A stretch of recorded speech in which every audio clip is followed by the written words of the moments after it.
Buongiorno Mondo, and welcome back to 15 with Fosca, the podcast. My guest today is Georgette Jupe, also known as Girl in Florence. I have long been a fan of Georgette's and was thrilled to finally sit down and chat with her, well, about pretty much everything under the sun. So you're in store for a real treat today. Sit back, relax, and enjoy.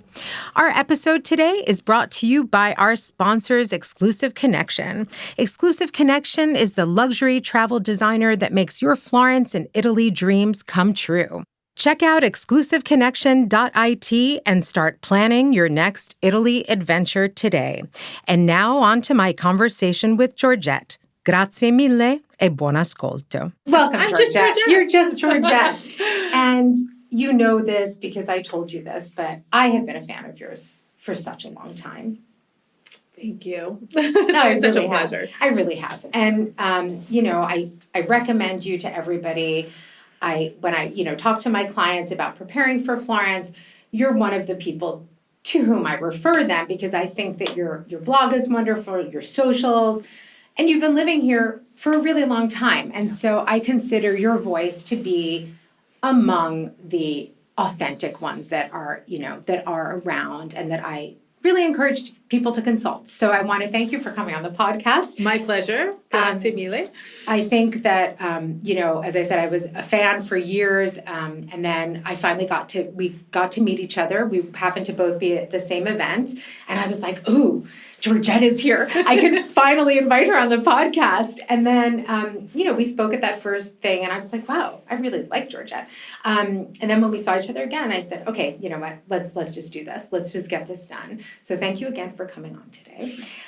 For those who don't know you, could you just sum up what a girl from Texas and then California did a few years back to end up being Girl in Florence?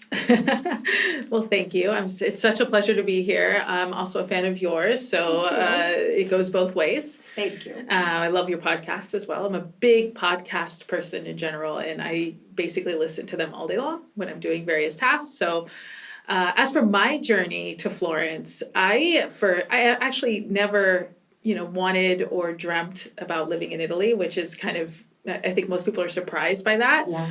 But I grew up in San Antonio, Texas. I'm half Mexican. My mother's from a small town near Guadalajara. My dad's from the States. And ever since I was a kid, I was a big reader.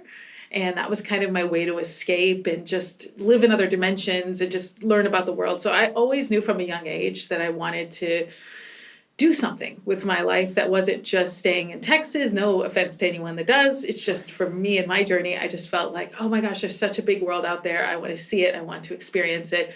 And it was also a kind of a way, I grew up extremely shy. I was very, very introverted as a kid. And, I had my family and close friends, but I really had a hard time breaking out of my shell. So what helped with that is doing things like theater. I was on the swim team.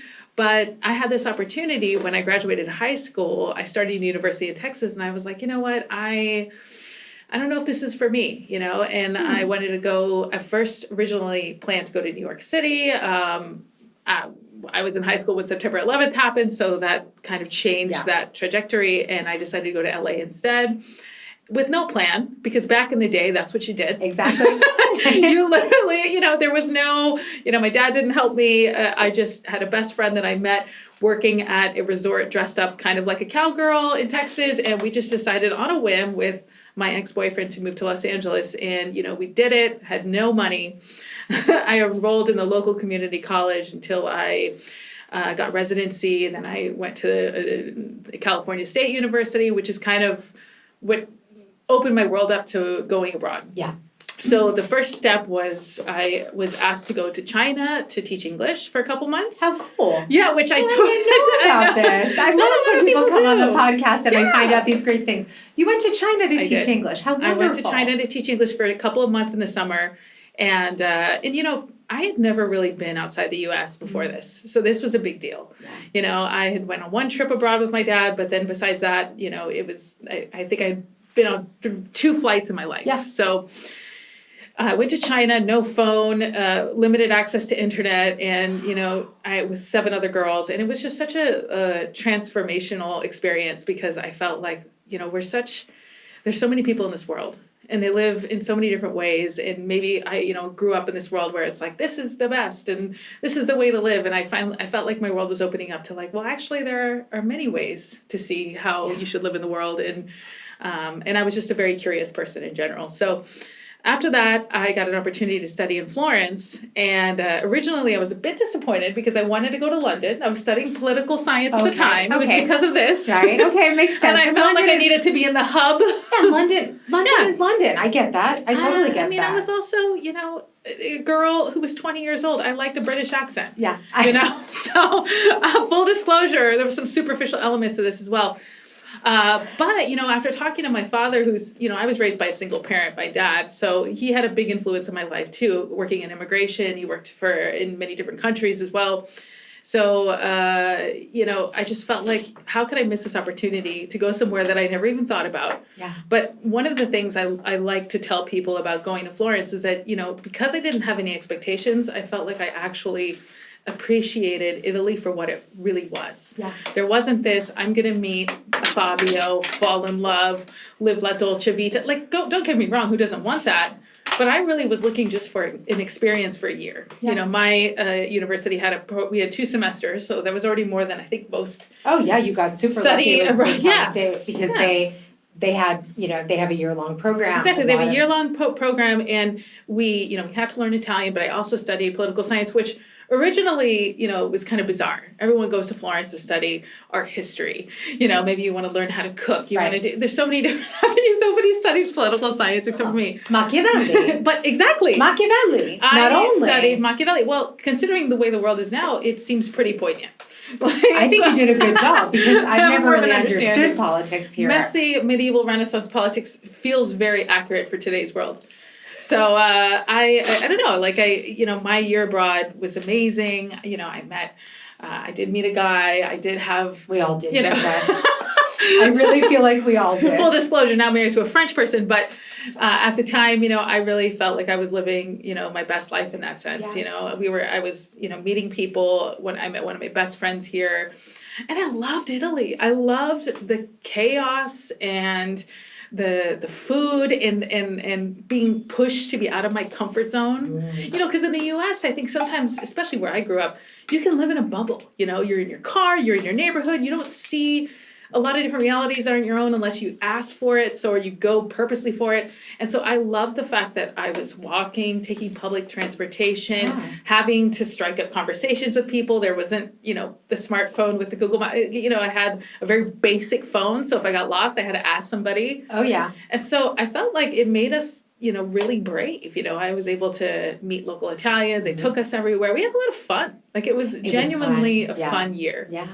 And then after that, I went back to Los Angeles, and at the time I really loved LA. LA for me was kind of a saving grace because, LA gets a bad rap, but it is what you make of it. I found my people, found a group of great friends, and I had a lot of fun there. I was working 3 jobs, going to university. It's what you did. Yeah. You were poor, but you had fun. Yeah.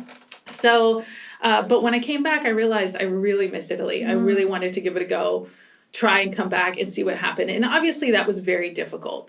Arriving back to Florence, not being a student, not being a tourist was a huge reality check. Yeah. It's a big break. I did the same thing, and I did it, in the early 90s. Oh, gosh, I can only imagine. Mid-90s-ish. And that was, I think, and that's something you and I bonded over because I think, and it's hard. I have a lot of questions for you, but I want to let you finish your tale because it was hard. And I think, we didn't have, the internet was just starting out. Mm-hmm. This is early 2000s. So I studied abroad in 2005. Exactly. And then I came back 2007-ish later. When my daughter was born. Mm-hmm. And that's like when the iPhone came out. Yes, just exactly. to put right? I always tell my daughter, it's a cool thing, right? Mm-hmm. But that's sort of... I remember when Facebook started, when I studied abroad. Right, and I joined Facebook like shortly after my daughter was born. And so you were... I call you one of the OGs. Yeah.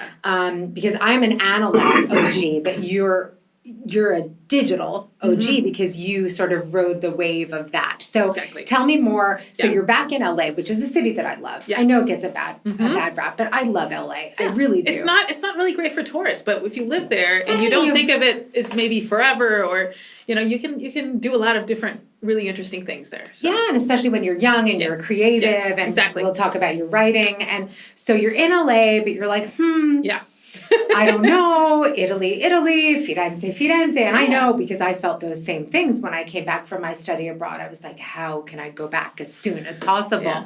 Yeah. But without having all those resources readily available, how did you do it? It was really hard. I kind of went back without a plan, and I had met an Italian guy at the time, and thanks to his family, I was able to get a visa and eventually work my way legally. But it was hard. It was blood, sweat, and tears. I spent a good couple of years complaining massively. I still complain about bureaucracy, but who doesn't? Yeah. And it was a reality check. I think I went from working in PR, and I was kind of had this career trajectory, and that's all blown to pieces the second you move abroad and you realize you're nothing. You are nobody and nothing, and you'll accept. I don't speak 5 languages. No, exactly. I don't have a PhD. Yeah, exactly. I don't speak 7 languages. My work visa is kind of wonky, and so it was.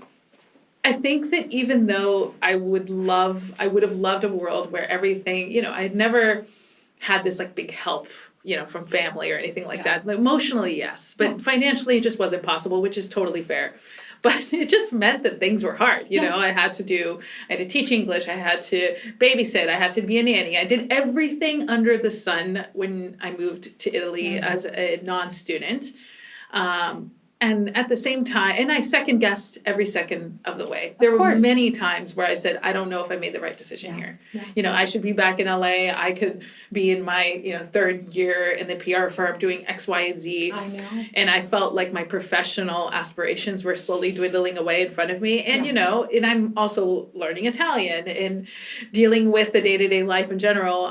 But there was still something about living in Europe that really resonated with me, having grown up in like a concrete jungle and just being able to walk everywhere. The change of the seasons. Like I grew up in a place where, what was the season?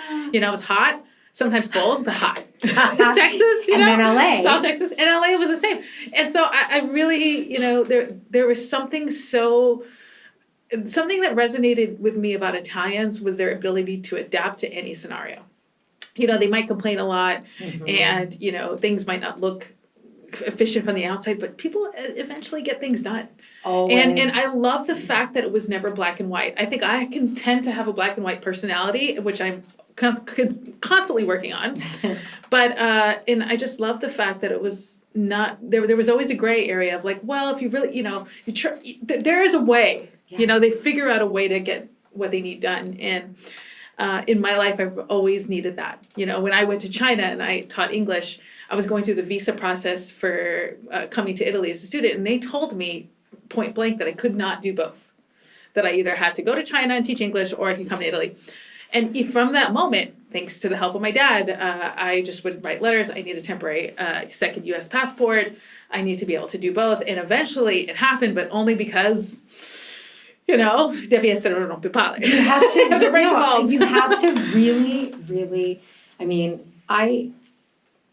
what you said just completely brought back so many memories for me, Georgette, of all that stuff at the beginning, how hard it was for me. And I also left at a certain point because of the job stuff. Oh, yeah. It got way too hard for me. People don't talk enough about that. No, and I think, and we'll get to this in a second, but I think, what you went through and what I went through really makes us, I think your voice and my voice are two voices that people can listen to and say like, oh, wow, they really have been through between the two of us. Some of our experiences are shared, but literally between the two of us, our stories, just whether it's dealing with the bureaucracy or anything we've been through, getting your driver's license, or now we're working on citizenship. And like experiencing, loss too. I lost my dad when I was living abroad and trying to have a baby. Like, all of these huge life experiences are colored by the place that you live. Absolutely. And I feel very strongly believe that, I don't think there's a right answer. Like, oh, you can't go to a place and it's going to save you, right? No. Like that's the biggest, I think, lie sometimes we see online of like, oh, well, I just need to like sell everything, travel, and my life will be saved. Your problems will follow you. They come, and they always come. It might take a while. It might take a year. It might take Exactly. 2, and they might even show up very late, unexpectedly. Absolutely. But they show up. Yeah. They show up. So wait. So how do you get? So you're back in Italy. Yeah. You're hustling. I'm hustling. You're really hustling, as we all did. I mean, I had every job under Still the sun hustling too. I am. if I'm really honest. Yeah, we're hustling now, but we do have, thank God. More stability. We have, yeah, exactly. But so you're hustling. You're working a million different jobs. But you feel that it's feeding your soul somehow, right? It's giving you that humanity. It's giving you life in a city that's vibrant. It's giving you the seasons. And also you touch on something so important, which is that Italians always find a solution. Yeah. They always find a way. And so it teaches you also, I think, at least I can say this now, I'm very black and white. Mm-hmm. I'm a planner. Yeah. But you also kind of grow up with like thinking that that's the way it's supposed to be. That's right, that's wrong. That's right. And you grow up and okay, you graduate from high school, you go to college, you graduate from college, you do this, you get your job, you get married, started, you get married, have kids, blah, blah, blah. Italy really, threw me for a loop too. And I think that, what I found though, ultimately I would say after now it's almost like it's 20, I just passed the 26-year anniversary this month. I think the thing is it taught me to be more creative about the way I live my life. In other words, I did have to let go of certain things. And it's not easy, Georgette, when we're raised the way we are. Oh, yeah. My husband and I both struggle with that. We're people pleasers to the extreme. Yeah, and we both have this idea of what it means to be successful and things like that. And we still struggle with that. That's never going to go away. Yeah. But Italy also, I think, especially Florence, obviously it's a beautiful city.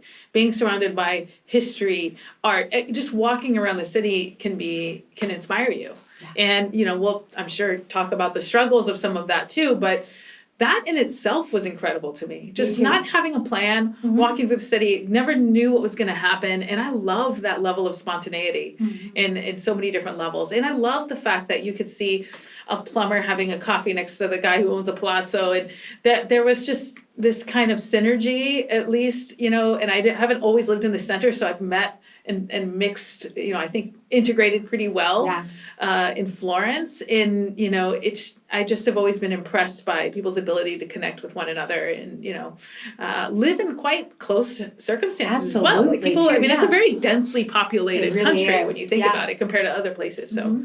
Yeah, we don't have space, but and I think that's actually good. Like that's good because, I think about those forced interactions. Yeah, people are too isolated. People are too isolated Think about the way the world is going. It's not good. Obviously, we can all fantasize about living in a farm in the middle of nowhere.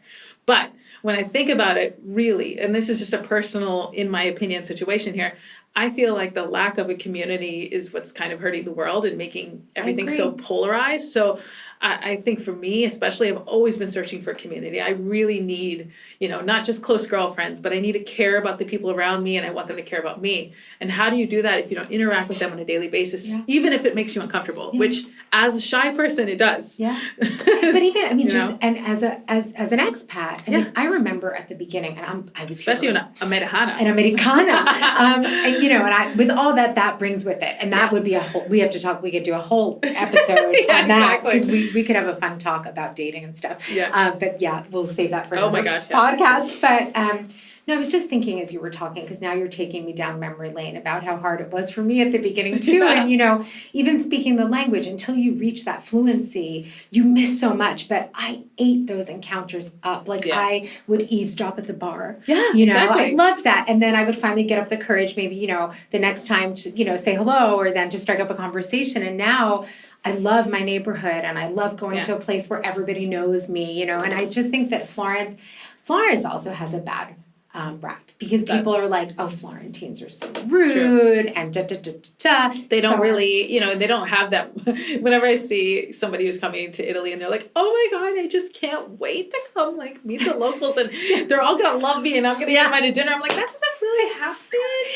It can happen in other places in Italy. And it can actually happen even just a little outside Florence. Exactly. And it can happen in Florence, but it's going to take a long time. It's going to take a long time. can't we understand that? Because people have been coming and going from Florence since it was Florence. Exactly. So, people are used to saying hi and bye. So, of course, they're going to be a little more skeptical to want to invite you over if 2 years you're gonna just leave. So I get it. And I think also if we want to bring, I still want to hear more about how you then, how you spun it and how you ended up pivoting in your career. But while we're here, let's just keep talking about Florentines, because I think it is a fascinating subject. We think about now, if I think about how you and I sort of integrated into the society, it was natural. It was easier then. Yeah. But also we had to. Oh, Georgette. Yeah. There was no choice. There was first of all, there was an international community always, but now it's like, I think the internet has contributed a lot to this. Influencers have probably contributed to this as well, and we can talk about that. But now I think Florence is a lovable city, and I think Florentines are lovable. Yeah. But you have to show. You have to love them too. You have to love them too, and showing that love is by integrating, learning the language, adapting to things that you might not agree with, but that is just a local norm. Just the way it is, and being respectful of that, and also caring about your community. Yeah. I think that, and really understanding the challenges that a city like Florence faces on the daily. And I know you both you and I feel the same way about this. It's our responsibility. This is our city. We're raising our daughters here. We live here. We need to do whatever we can to make it better and to make those who are visiting Florence more knowledgeable. And that's sort of where I want to talk about now, Girl in Florence. So how do you get, which I love again, how do you get from, Georgette, who is hustling. The hustle. To Girl in Florence, which is wildly successful. Thank you. Brava and congrats, because it's wonderful and it's huge and it's out there. And I think it's for me, it's a go-to voice. It's a place that I feel represents my Florence and that has my needs also close to, you have my needs close to your heart as well. So Girl in Florence is born. It's wonderful. It's huge. How did you get there? For me, I've always been an on and off writer, but I've always journaled, ever since I was in, high school. Even before then, I was drawing, journaling, writing. And I'll be honest, I've always struggled a lot with self-doubt and thinking that, my abilities were not that great. And so, but at the same time, I never stopped. So it was kind of one of those things where when I first started writing on a blog, this was the time when blogs were still new. And it was kind of more like journaling, it was simply putting it out there on the interwebs. But you have to think, in the beginning, I had probably 2 readers, my dad and, I was reading you. I was reading you. I was at Stanford. I was reading you. I was recommending you to the students. Yeah. Trust me. Yeah. It was a couple of people, but I was definitely one of your early fans. And I'm proud of that. I really didn't have an agenda. Yeah. What I was trying to do was talk about being in the space that I was not a student anymore, so I didn't have that experience, and I was not yet this kind of integrated pillar with kids and a family. Right. I always felt like those two communities were kind of more stable. Yeah. But the people like me, in my at the time 20s, 30s, there was less information about what it was like to live like that. Yeah. And, and talking about hustling and integrating and learning Italian and bureaucracy. But I think for me, what was really important at that time, and it wasn't with any thought of this becoming like a business thing, was because that just wasn't how blogging was back then. It was really about community. I was part of a blogger roundtable. I was talking to other people in different areas of Italy who were writing, who were part of Italy forums. And it wasn't this kind of, I'm not to say that, I'm sure there were toxic elements back then too, but it felt a lot safer then to share your actual feelings. For sure, yeah. So people were less likely to bite down your throat for thinking of what you did. It was more gentle in that sense. People allowed for more error back then. Absolutely. And so I felt really comfortable and kind of safe in talking about things that were going on in my life without this fear of the outside world, and with people who understood what it was like because they did it too. Yeah. So, I had a couple of bad experiences when I first moved back, and I tried to join a couple of expat groups and things, and some people were just really, that I had met at the time, negative against Italians in the way, and I get it. Now being older, I understand a little bit more where they're coming from, but at the same time, I hope to never be like that.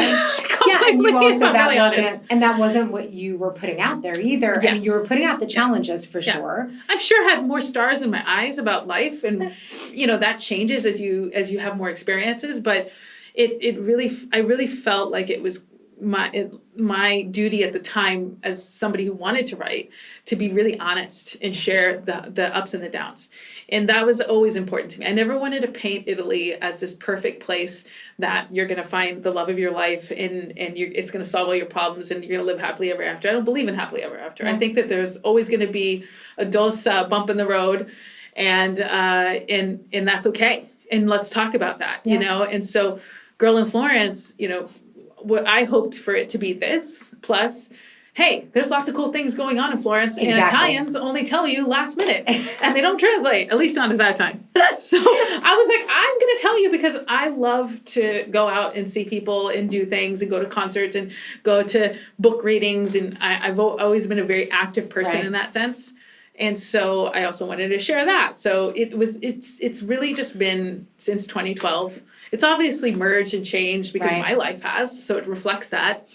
And I've just wanted to be kind of part of this writing community that talks and cares about Italy, but that isn't just selling Italy as a commodity, which is something that has always bothered me. So yes, and here, as we say in Italian, you break down an open door, sfondi una porta aperta, because this is one of my biggest gripes, and I think the reason why your blog continues to be your socials continue to be so successful is for that reason, because you do have this very authentic voice, and you do the fun stuff, which is like, oh my God, look at all these wonderful things that are happening, or have you thought about going to this place, or, this is where I like to, this is what I like to eat. But also like, okay, this is really what happens when you go through something big in Italy, when the reality, as I said, of, the reality of living here, which is not what we see online. And I'd like for us to get to that also, because it was inevitable. So much has changed since you first came here as a student, but I would hazard to say even since you moved back to Florence after having your daughter. Right, yeah. And I wonder if maybe we could look at that time frame specifically. So we have, of course, the Italy that you came to in the early 2000s as a student, the Italy you came back to at the dawn of the real explosion of social media and the internet and pre-influencers, totally pre-influencers. You're an OG influencer. I don't like to call you an influencer. I struggle with that word. Yeah. And it's a personal thing because I felt like, I've worked in, magazines and I've been writing forever, and influencer, maybe it's just my judgmental self that's kind of like, well, I don't just post things on Instagram and get paid. Exactly. No, you're not. Exactly. And so, I look at you as... But that's not really what it can mean so many things. It can mean so many things. I look at you as a writer, a fellow writer. I look at you as a trusted voice that can talk to people straight about Italy, whether that be life in Italy or a short-term visit to Italy. But I know that I can go to Georgette and she's going to give it to me straight. I'll give it to you straight. Let's take a quick break. So something that Georgette and I talk a lot about in this episode is how we can help visitors to Florence and Italy continue to have gratifying, special, authentic, and unique experiences. And that's where our sponsors, Exclusive Connection, come in. Explore the treasures of Florence and Italy through extraordinary tours and itineraries led by art and culture experts. So let Exclusive Connection guide you through the wonders of Italy. Go to exclusiveconnection.it today and make your next trip to Italy as extraordinary as you are. And now back to Georgette. Unfortunately, though, big things happened in the last few years, especially I would say post-pandemic, the past 5 years. So what we see out there often really muddies the waters. And it's very hard, I think, for two people like you and me who are constantly trying to show people what the real Italy is, to kind of not stand by. I don't want to say stand by, but point people also in other directions, because I feel that a lot of the people who are out there perpetuating this image of, the Dolce Vita, for example, in Italy, is actually, it's causing a lot of harm in the way, because Italy is represented this way. So how are you thinking about these things? How do you look at these influencers or content creators or digital nomads, call them whatever you want, but there is like a real epidemic. I think that people have figured out that, you can go online and you can create a brand and you can create a profile and it's not, and you can share everybody wants to share their story. I totally get it. I was there too. I'd be a hypocrite otherwise.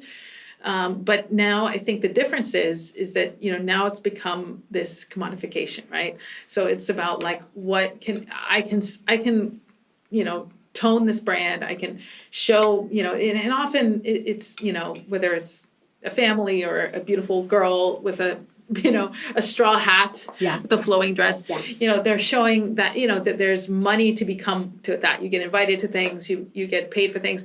I'm not above making your bank, Obviously. Like I'm thinking, like for me, I'm all about transparency. Exactly. You get paid for something, say it. You get a brand deal, say it. Anyway, that's the law. So I've always felt that way. Yeah. I think you should get paid for your work. I think the problem now is we have to, it's on us to go, okay, this is our personal experience. That doesn't make us an expert. And I think people have gotten confused there.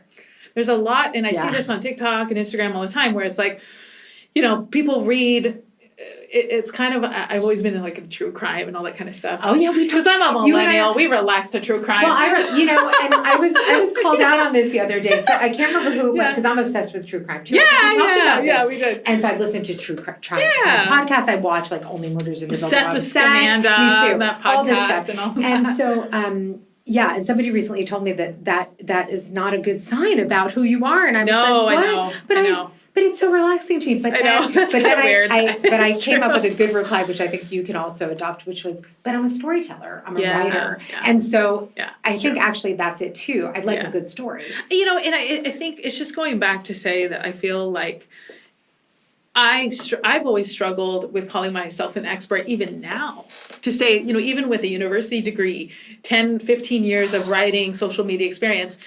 So I think there's part of the old lady in me that's like, you're not allowed to call yourself an expert until you can. But you can, Georgette. But I can. But that's an expert. But it's just more so that I feel like I don't ever want to be a hater for anyone who wants to share their Italy experience. And I'm all about like the next, everybody should be able to share. Absolutely. I just think there's just a lot of information out there. Yeah. And so it's saturated. And I think a lot of us have taken a step back, not because we don't love what we do, but because before, when we would post things on our blog, on our website, on our social media, there was a community commenting, engaging, sharing. It does not feel like, I don't feel like my content is shown to anyone that actually follows me. Very rarely. I'm not part of their algorithm or their friends. Maybe. I don't know. And I've noticed that, and people will tell me, oh, I don't see your content in my feed. And so it's discouraging on that sense. But then also it feels, it's a pay to play thing now. And if you're not, conforming to the format that people want now, short form videos, it's hard to get traction. And I respect anyone that does or doesn't.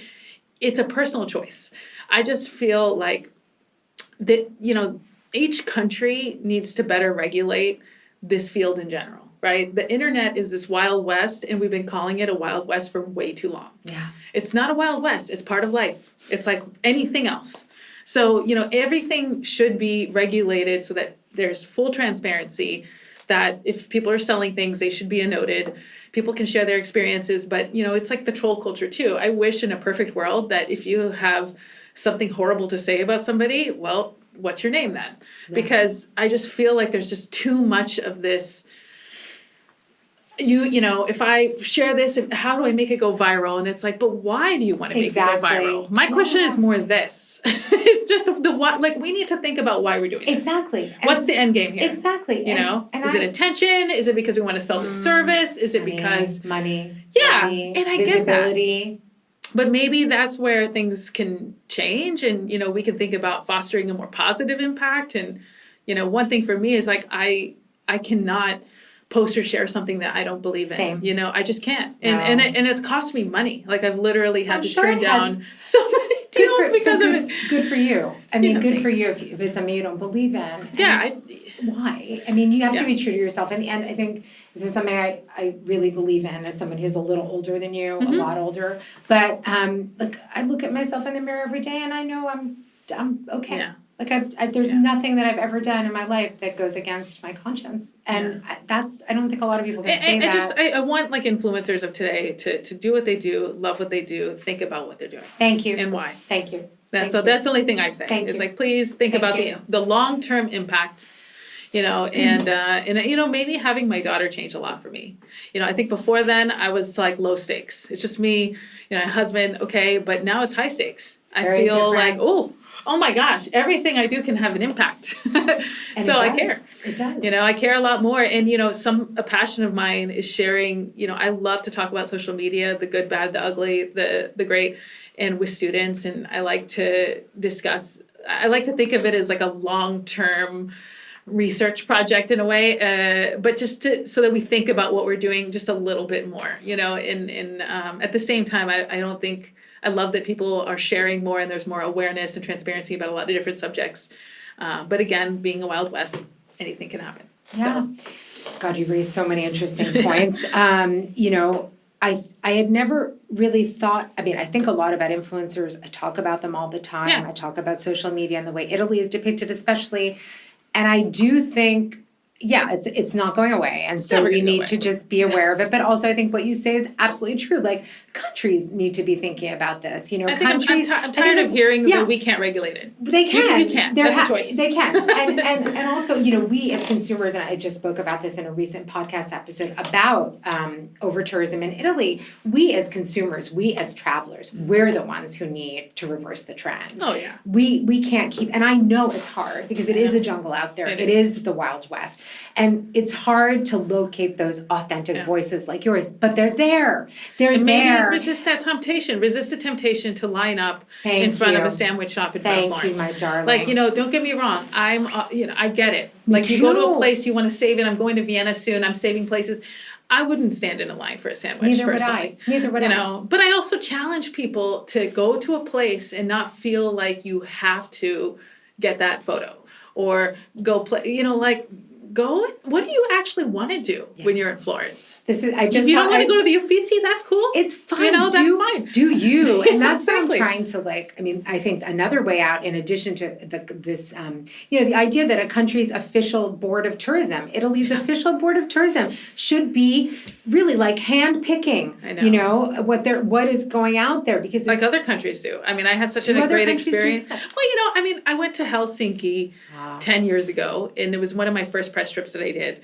And like real press trip, I got flown out there. It was a big deal. Nice. I was very excited. Yeah. And I just felt the way that their tourism board approached influencers was in such a better way. It was like, we're going to really try and get to know you and show you the experiences that authentically align with your brand. And we don't want hit it or quit it tourism. Like we really want people to come here and experience the Midsummer Festival or Santa Lucia. And, it wasn't about, and obviously beautiful photography and videography is part of that. That's great. I love it.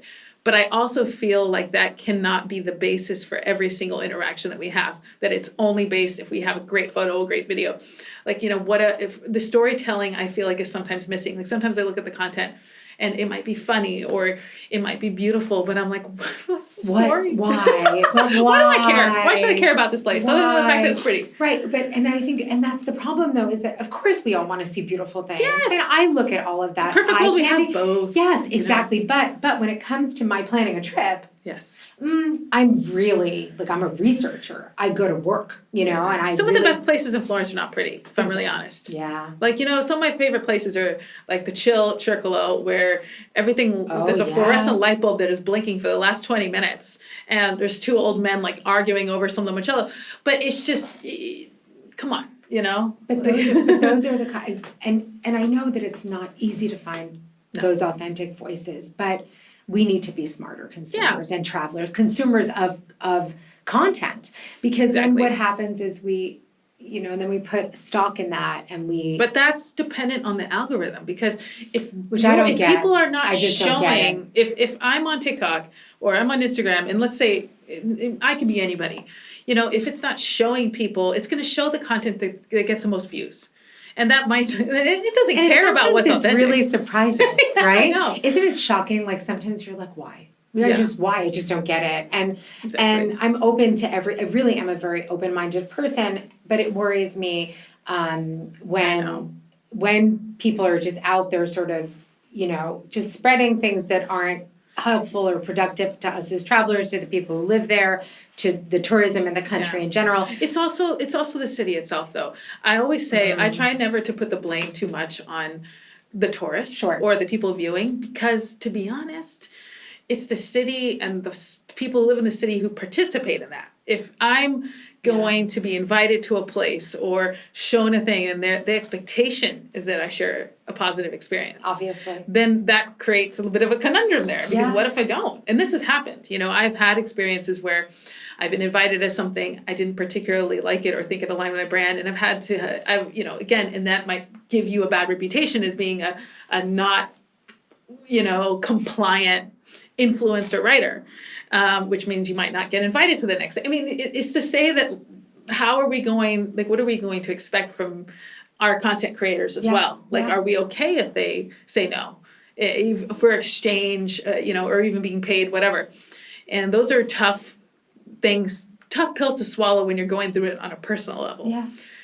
So I think that also, people have also wanted to not pay content creators or just expect things for free, and that's a problem as well. Of course. So it's like, well, you get what you pay for is right. a right. And then here there's also a whole different culture around work and money, and that is something we could talk about. Salary really hasn't been raised forever since I've lived here, so how can you live on a €1,400 salary, which seems lucky if you even hear that a month. This is a mystery, and I will move on from the influencers conversation, but I do want to talk about this because you raise a really good point, which is that the average Italian salary is about €1,400 a month, and that has not changed since I moved here in 2005, and it hasn't changed right since you were here. Oh my God, I'm going to start crying. I know, it's all bad. This to tell you, but somebody's making a lot of money, and those are not the people who are local, probably. No. In other words, or some people that have a lot. Exactly. Some local people that own some local people, right? Yeah. So, but all this to say, like, in other words, let's ask ourselves some questions as well. Just keep in mind, when we're looking at things, try to be smart about, what is out there. Try to be, discriminating about what we consume, and and do more research. Do more research. Ask questions, exactly, and and just try to vet what you where you go 1,000%. for your advice, especially because you have Georgette, you have me. Ask questions. I usually respond to DMs. Absolutely. I mean, and you're already. I mean, you have so much out there already, but it's just like there are resources and there are ways to really approach your travel and your life. I would say, because also there are a lot of people who live here and represent this Dolce Vita where there's money coming from somewhere, a whole lot of money, and I just want people to know there's not that much money in Italy. I had two. In fact, having two parallel experiences of having lived here and really struggled with how much money you make, plus having lived in Switzerland where it was kind of, I don't want to say the opposite, but it kind of. I definitely tell people, I love Italy, but I'm really happy that we had 3 years in Switzerland.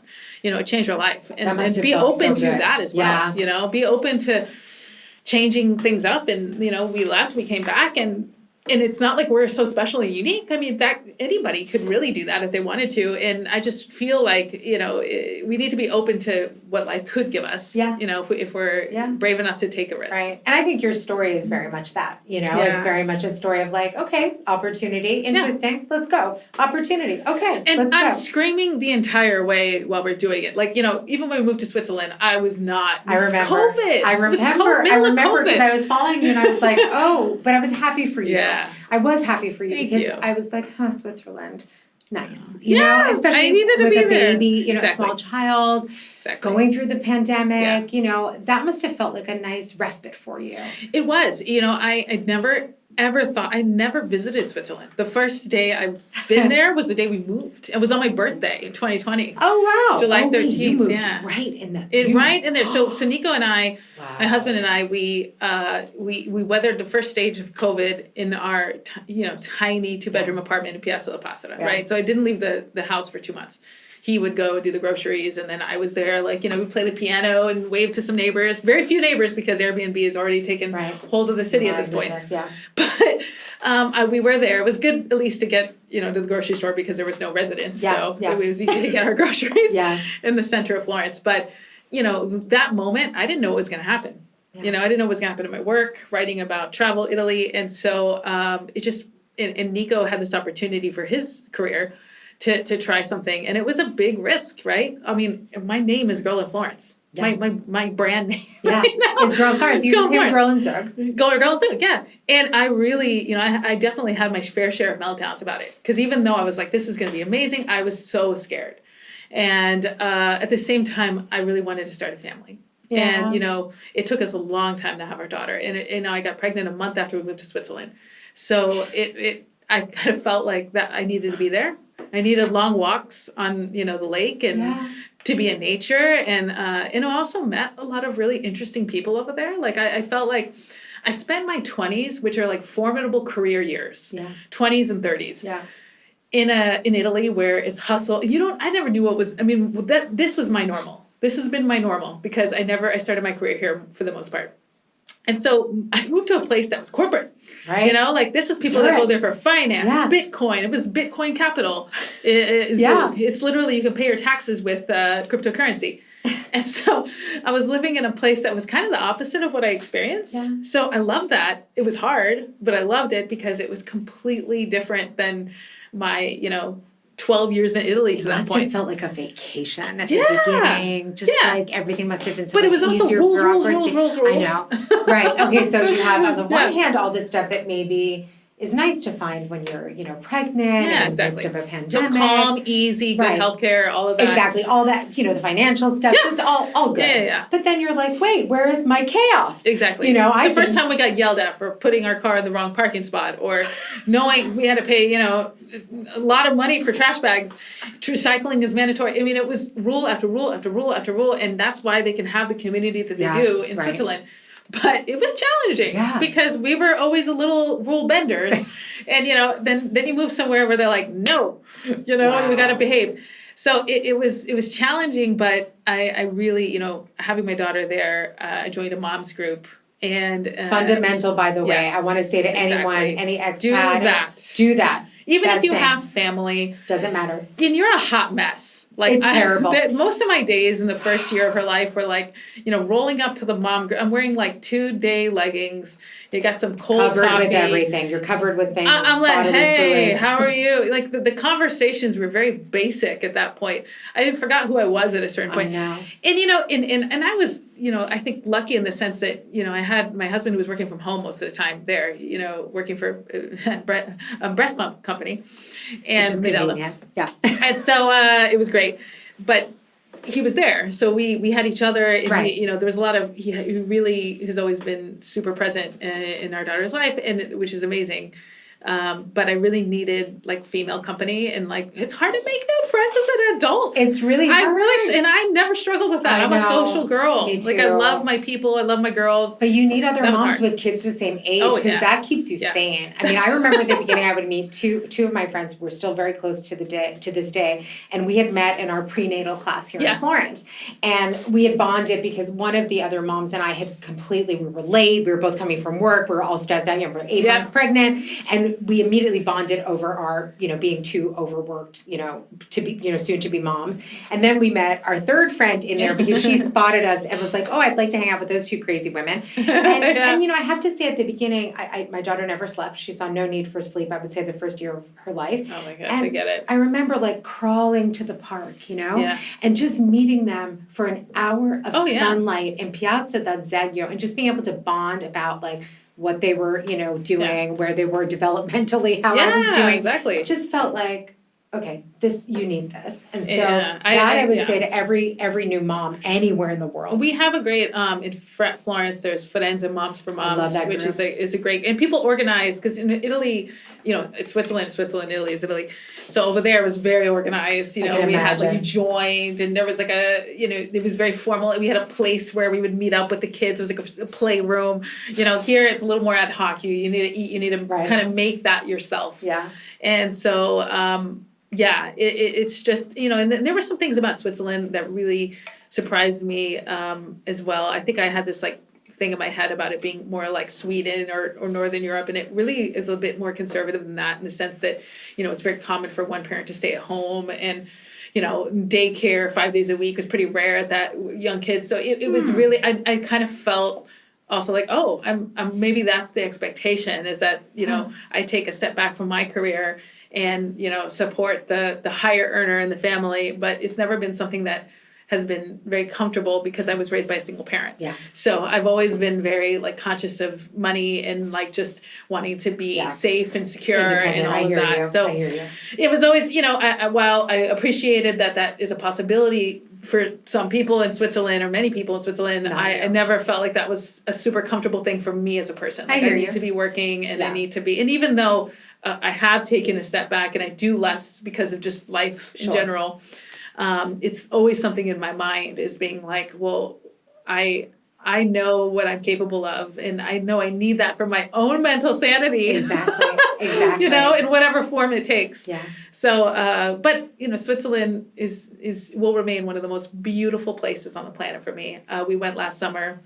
A friend of mine went to Australia and she left us her house to use. Oh, nice. And I love it. Like the people I met, and also linguistically, like, we're in a multilingual household. And for I your speak daughter, English. right. My husband speaks French with our daughter, and then we, Italian everywhere else. Right. So Switzerland, that's very normal. Yeah. I met a lot of third culture kids. So I felt like having those conversations were really enlightening for me. I knew it was possible. I should have been bilingual growing up, but I wasn't because my parents divorced when I was young, and then I didn't have access to the constant Spanish speaking. It's also different. It was a different world. It wasn't necessarily prioritized. Exactly. And exactly. you've made it a priority with your daughter the way I have with mine, and she'll find that we've talked about this, like the gifts that we've given our daughters.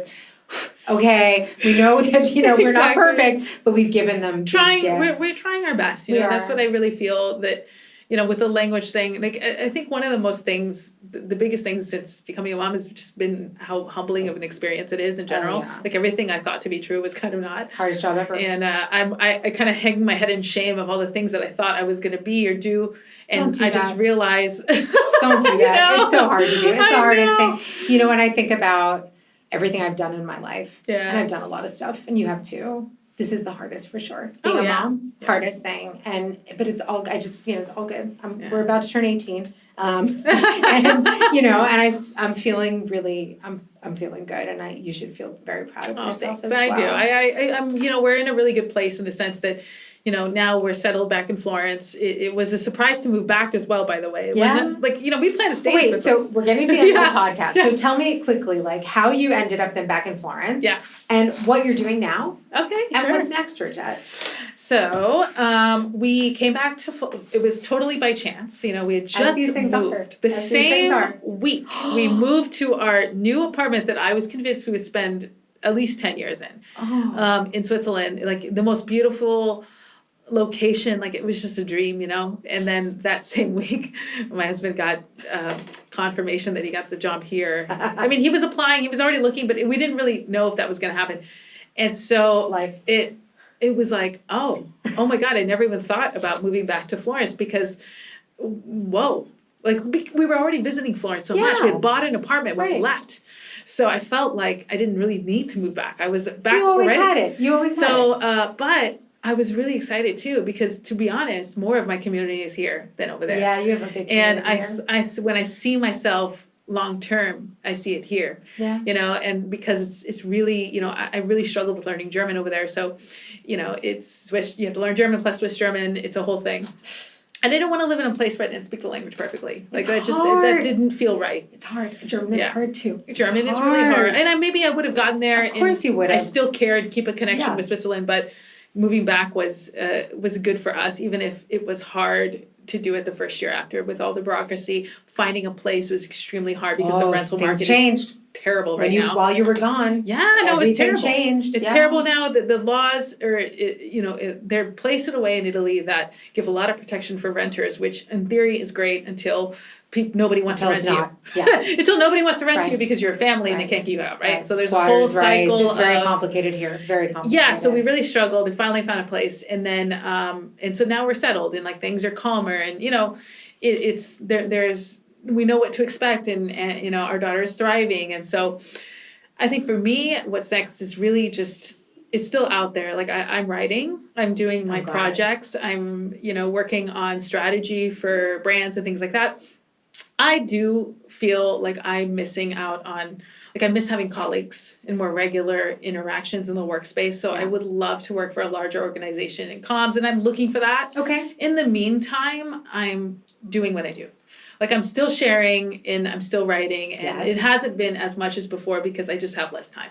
So I've had to adapt to what is actually feasibly possible. Life. I mean, you're a full-time mom, but you have a lot out there. I mean, I'm doing a lot. Doing it. I'm still trying to, I had moments where I thought about not shutting down Girl in Florence, but because the internet space is so crazy, there have been many moments where I'm like, is this the right thing for me? And what keeps me going though is when I do meet people or they write me or I talk to you and people are just so like, what you're doing matters. It does. And they resonate with it. And I need to hear that because sometimes when you're working on your own, you don't see it. I know. There's no feedback. I know. Well, I'm telling you that whatever you decide to do with Girl in Florence, however it continues to evolve. And I have a Substack too. Exactly, which I love. And we didn't get to talk about it too much, but I think still a work in progress. It is a work in progress. But I mean, I really appreciate your voice because not only for the things that maybe you and I do that are the same, right? Mm-hmm. So, how we,